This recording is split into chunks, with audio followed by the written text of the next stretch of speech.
ओम नमः शिवाय। जय महाकाल। दोस्तों कहते हैं शिवलिंग पर जल अर्पित करने से भगवान शिव हमारे हर दुख हर समस्या को हर लेते हैं। लेकिन क्या आप जानते हैं कि शिवलिंग पर जल चढ़ाने का सही तरीका क्या होता है? शिवलिंग की 5 ऐसी जगह होती हैं जहां पर जल अर्पित करने से भगवान शिव जल्दी प्रसन्न होते हैं, और शिवलिंग पर जल अर्पित करने के बाद 3 ऐसे स्थान जिनको छूने मात्र से ही हर मनोकामना व्यक्ति की पूरी होती है। तो चलिए जानते हैं आज के इस वीडियो में शिवलिंग के 5 स्थान जहां पर हमें जल अर्पित करना चाहिए, और शिवलिंग के 3 ऐसे स्थान जहां जल अर्पित करने के बाद उनको स्पर्श जरूर करना चाहिए। दोस्तों, भगवान शिव की विधिवत पूजा करने के साथ साथ जब हम शिवलिंग पर जल अर्पित करते हैं तो भगवान शिव हमें हर तरह के दुख से मुक्ति देते हैं, घर में सुख समृद्धि का आशीर्वाद देते हैं। सोमवार के दिन मात्र 1 लोटा जल अर्पित करने से आपकी हर मनोकामना पूरी होती है। लेकिन जब बात शिवलिंग पर जल अर्पित करने की सही विधि की आती है तो हम ज़्यादातर शिवलिंग पर जाते हैं, उनके शीश पर जल अर्पित कर देते हैं और शिव मंत्र का जाप कर देते हैं। लेकिन कई बार हम गलत तरीके से शिवलिंग पर जल अर्पित करते हैं। भगवान शिव पर मात्र 1 लोटा जल अर्पित करना ही काफ़ी नहीं होता, क्योंकि कभी कभी की गई गलती के कारण भगवान शिव नाराज भी होते हैं। शिवलिंग पर 5 जगह पर जल अर्पित किया जाता है। कहते हैं शिव पुराण के अनुसार जिस तरीके से पंचामृत 5 चीज़ें यानी कि दूध, दही, मेवा, घी, शहद इन चीज़ों से मिलाकर बनता है, उसी तरीके से शिव जी को जल चढ़ाने के 5 जगह बताई गई हैं। इन 5 जगह पर यदि आप शिव पर जल अर्पित करते हैं तो भगवान शिव आपसे प्रसन्न होते हैं और आपकी हर मनोकामना को पूरा करते हैं। शिव पुराण के अनुसार चाहे आप मंदिर में शिवलिंग पर जल अर्पित करें या आपने अपने घर में शिवलिंग स्थापित किया हुआ है, तो जो आपको स्क्रीन पर दिखाया गया है शिवलिंग, जिसमें भगवान गणेश का स्थान है, कार्तिकेय का, अशोक सुंदरी का और माता पार्वती का, तो सबसे पहले जल हमें भगवान गणेश को अर्पित करना चाहिए। दूसरे नंबर पर जल कार्तिकेय को और तीसरे नंबर पर जल अशोक सुंदरी को स्थापित करना चाहिए।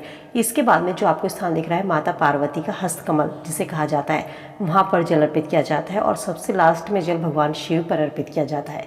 इसके बाद में 6 नंबर पर जल, बहुत से मंदिरों में जलरी टंगी होती है मंदिरों में शिवलिंग के ऊपर, वहाँ पर जल अर्पित किया जाता है।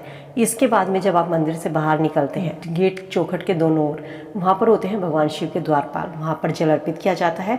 हमेशा उत्तर दिशा की ओर मुख करके जल शिवलिंग पर जल अर्पित करें, और उत्तर दिशा में ही जलहरी से जो जल निकलता है वो होता है, तो इसी दिशा में मुख करके शिवलिंग पर जल अर्पित किया जाता है।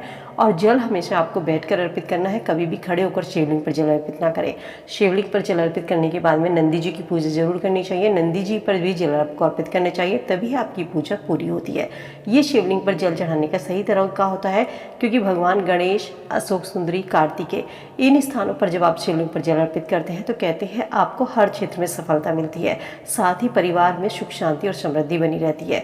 उत्तर दिशा में मुख करके शिवलिंग पर जल चढ़ाने से रोग और दोष से मुक्ति मिलती है। शिवलिंग पर जल चढ़ाने का ये सही तरीका होता है। दोस्तों, इस तरीके से ही शिवलिंग पर जल चढ़ाया जाता है। अक्सर हम क्या करते हैं, जाते हैं और सीधे मंदिर में शिवलिंग पर जल अर्पित कर देते हैं, जो कि बिल्कुल गलत होता है। ये शिवलिंग में 5 स्थान होते हैं जहाँ पर जल अर्पित किया जाता है।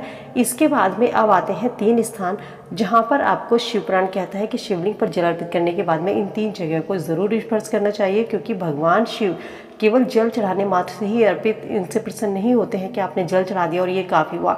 जल चढ़ाने से तो आशीर्वाद मिलता ही है, साथ ही इन 3 जगह को स्पर्श करने से भी आपको दुगना फल मिलता है और आपकी हर मनोकामना शीघ्र ही पूरी होती है। शिव पुराण में जल चढ़ाने के साथ साथ ये 3 जगह को छूना बताया गया है। कहते हैं इन 3 जगह को छूने के बाद में इन हाथों को अपने उदर से लगाना चाहिए।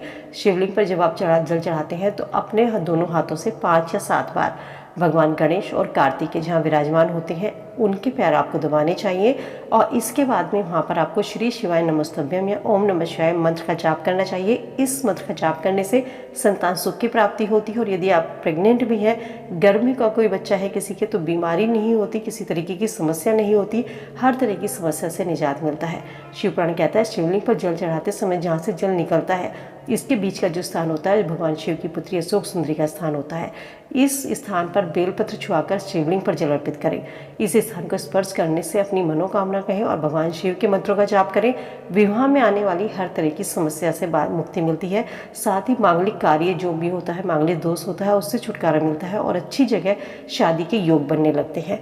तो इस तरीके से जो माता पार्वती का पीछे का गोल स्थान होता है, जिसे माता पार्वती का हस्तकमल कहा जाता है, अपने हाथों से इस स्थान को भी स्पर्श करना चाहिए। इस स्थान को स्पर्श करने से हर बीमारी दूर होती है, और शिव मंत्र का जाप जरूर करें। आगे के स्थान जहाँ भगवान गणेश और कार्तिकेय का स्थान होता है और माता पार्वती का हस्तकमल, ये 3 स्थान आपको जल अर्पित करने के बाद में ज़रूर स्पर्श करने चाहिए। कहते हैं इन स्थान को दबाने से व्यक्ति को गंभीर से गंभीर बीमारी से मुक्ति मिलती है, हर तरह की समस्या दूर होती है। तो दोस्तों ये थे शिवलिंग के 3 स्थान जहाँ पर जल अर्पित करने के बाद में इनको छूने से, इनको दबाने से आपको हर तरह के मांगलिक दोष से मुक्ति मिलती है, आपकी मनोकामना शीघ्र पूरी होती है। तो दोस्तों उम्मीद करती हूँ वीडियो में दी गई जानकारी आप सबके लिए यूजफुल होगी। वीडियो से आप जरूर उठाएंगे। वीडियो अगर पसंद आई तो दोस्तों के साथ लाइक शेयर जरूर कीजिए। मिलती हूँ नई वीडियो में नई जानकारी के साथ। स्वस्थ रहिए, खुश रहिए।